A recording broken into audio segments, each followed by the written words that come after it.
Hello বন্ধুরা, আপনারা জানেন প্রতি বছর সরকার ইনকাম ট্যাক্স কালেক্ট করার জন্য ট্যাক্সের বিভিন্ন হার নির্ধারণ করে। সাধারণত জাতীয় বাজেট অধিবেশনে আয়কর সম্পর্কিত পরিবর্তনগুলোর প্রস্তাবনা করা হয়, যা পরবর্তীতে আইন আকারে পাশ হয়। যে আইনটা পাশ হয় সেটাকে অর্থ আইন বা ফাইন্যান্স অ্যাক্ট বলা হয়। তার মানে প্রতি বছরই ফাইন্যান্স অ্যাক্ট আসে। আমাদের আজকের আলোচনা অর্থ আইন 2024-এর আলোকে পার্সোনাল ইনকাম ট্যাক্সের জন্য প্রযোজ্য রেটগুলো কী কী সেটা নিয়ে। আজকের এই ভিডিওতে আমরা জানবো ট্যাক্স ফ্রি ইনকামটা কত, গত বছরের সাথে এই বছরের ট্যাক্স রেটগুলোর তুলনামূলক পার্থক্যগুলো কি, পার্সোনাল ইনকাম ট্যাক্সের ক্ষেত্রে মিনিমাম ট্যাক্সের পরিমাণই বা কত। এছাড়াও আমরা আলোচনা করার চেষ্টা করব ব্যক্তি শ্রেণীর করদাতাদের জন্য কোন কোন আয়গুলা ফাইনাল ট্যাক্স সেটেলমেন্ট হয়, অর্থাৎ আপনার ফাইনাল ট্যাক্স হিসেবে কনসিডার করা হবে। এছাড়া আমরা আলোচনা করার চেষ্টা করব আপনি কিভাবে বিনিয়োগ কর রেয়াত পাবেন এবং 2024-25 সালের জন্য সারচার্জের পরিমাণই বা কী হবে। চলুন শুরু করি।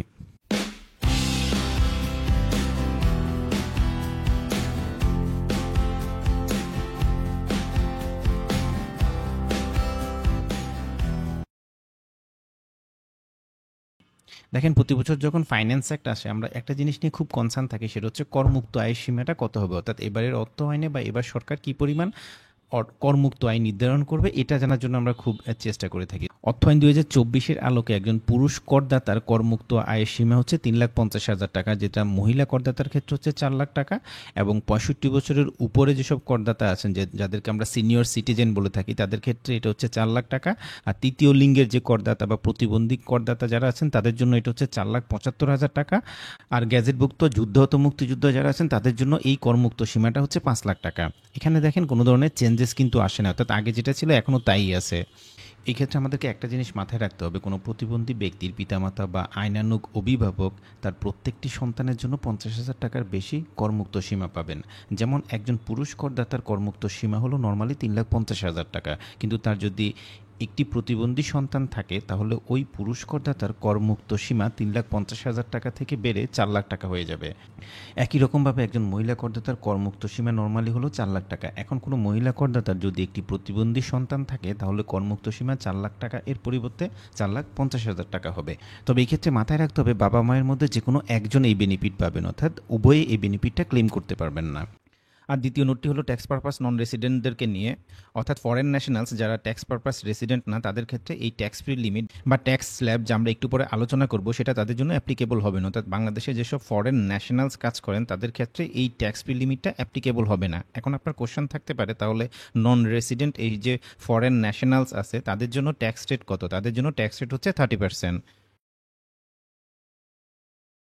আমরা ইতিমধ্যে জেনেছি করমুক্ত আয়ের সীমাটা কত, এবং সেটা হচ্ছে পুরুষ করদাতার ক্ষেত্রে 3.5 লাখ টাকা। এখন আপনার কোশ্চেন থাকতে পারে তার মানে আমি একজন পুরুষ করদাতা যদি হয়ে থাকি সেক্ষেত্রে 3,50,000 টাকার উপরে যদি আমি ইনকাম করি তাহলে কি আমাকে ট্যাক্স দেওয়া লাগবে? আসলে ব্যাপারটা এরকম না, ব্যাপারটা হচ্ছে আপনার করযোগ্য আয় অর্থাৎ ট্যাক্সেবল ইনকাম যদি 3.5 লাখ টাকার উপরে হয় তখনই আপনাকে ট্যাক্স দেওয়া লাগবে।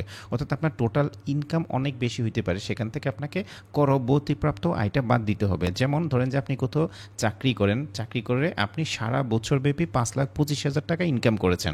এই 5,25,000 টাকা হচ্ছে স্যালারির সবগুলো কম্পোনেন্টের সমষ্টি, অর্থাৎ আপনি এক বছরে 5,25,000 টাকা ইনকাম করেছেন, এটা হচ্ছে আপনার মোট আয়। এখান থেকে আপনি কি করবেন, এক্সেম্পটেড ইনকামটা বাদ দিবেন।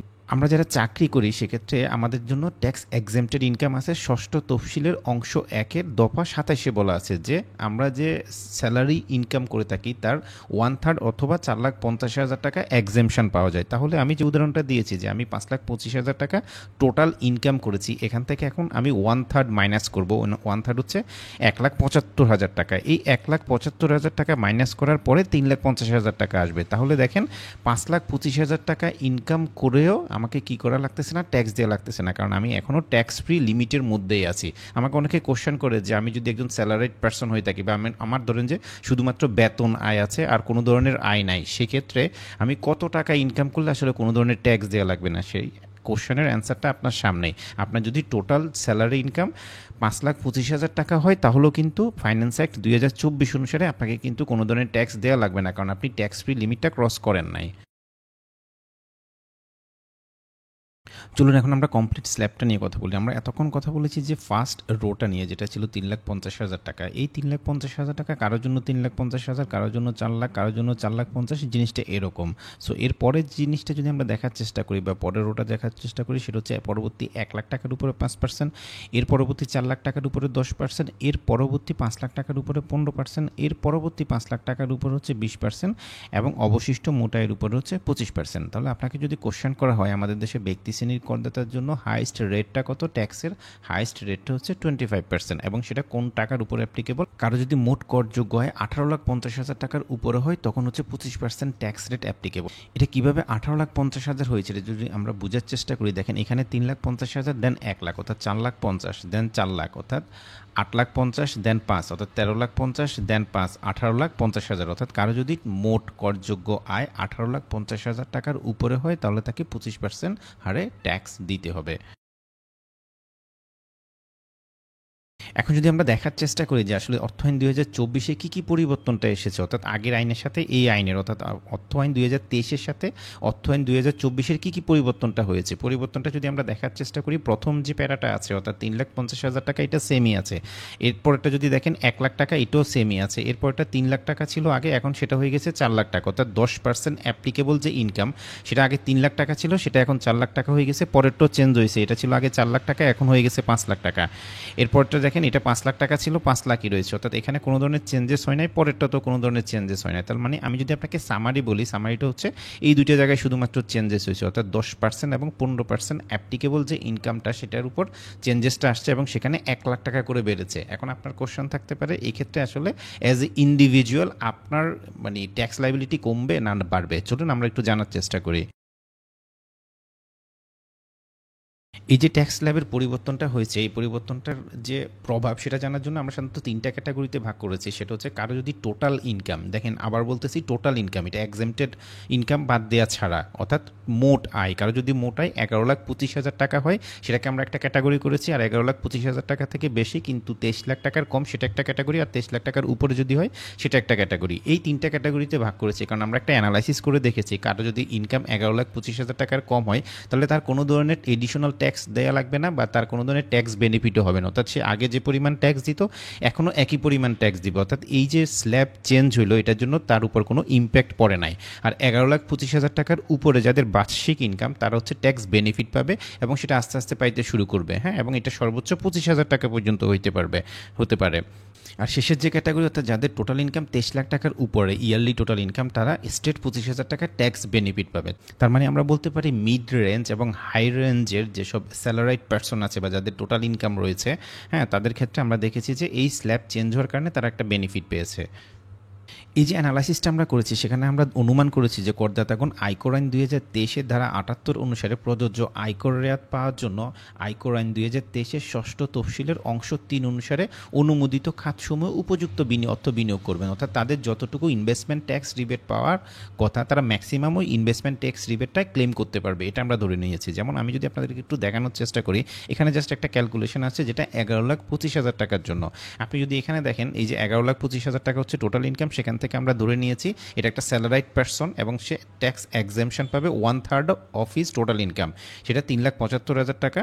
এবং এরপরে আমরা স্ল্যাবটা করেছি, স্ল্যাবটা করার পরে আমরা এখানে ট্যাক্স বেনিফিটটা মাইনাস করেছি, সেটা হচ্ছে 22,500 টাকা, অর্থাৎ 12,500 টাকা হচ্ছে তার টোটাল ট্যাক্স লাইবিলিটি।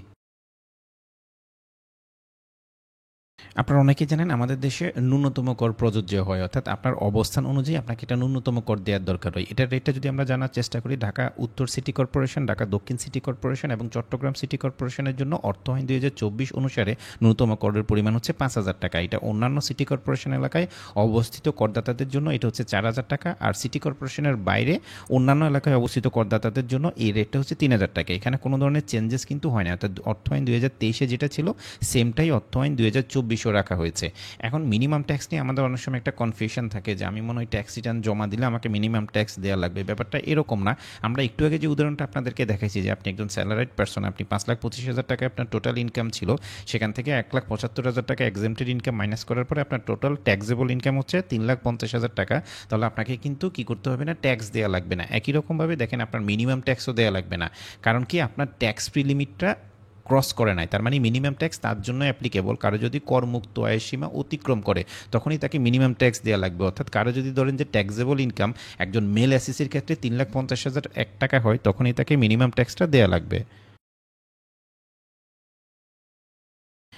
এছাড়াও আমাদের দেশে আরেক ধরনের মিনিমাম ট্যাক্স আছে, যেটাকে আমরা গ্রস রিসিপ্ট অনুসারে মিনিমাম ট্যাক্স বলে থাকি। এটা কীরকম, কোনো ব্যক্তি শ্রেণীর করদাতা যদি টোটাল গ্রস প্রাপ্তি অর্থাৎ গ্রস রিসিপ্ট 3 কোটি টাকার উপরে হয়, তাহলে তাকে ওই গ্রস রিসিপ্টের উপরে 0.25% করে একটা মিনিমাম ট্যাক্স দেওয়া লাগে। এটা সাধারণত হাই এন্ডের ফাইলে আপনি পাবেন, কারণ এটা দেখেন ইয়ারলি 3 কোটি টাকা, এটা একটা হাই অ্যামাউন্ট। সাধারণত দেখা যাচ্ছে যাদের বিজনেস রয়েছে, বড় একটা ব্যবসা রয়েছে, তাদের ক্ষেত্রে আমরা দেখে থাকি যে তাদের জন্য এই মিনিমাম ট্যাক্সটা অ্যাপ্লিকেবল হয়।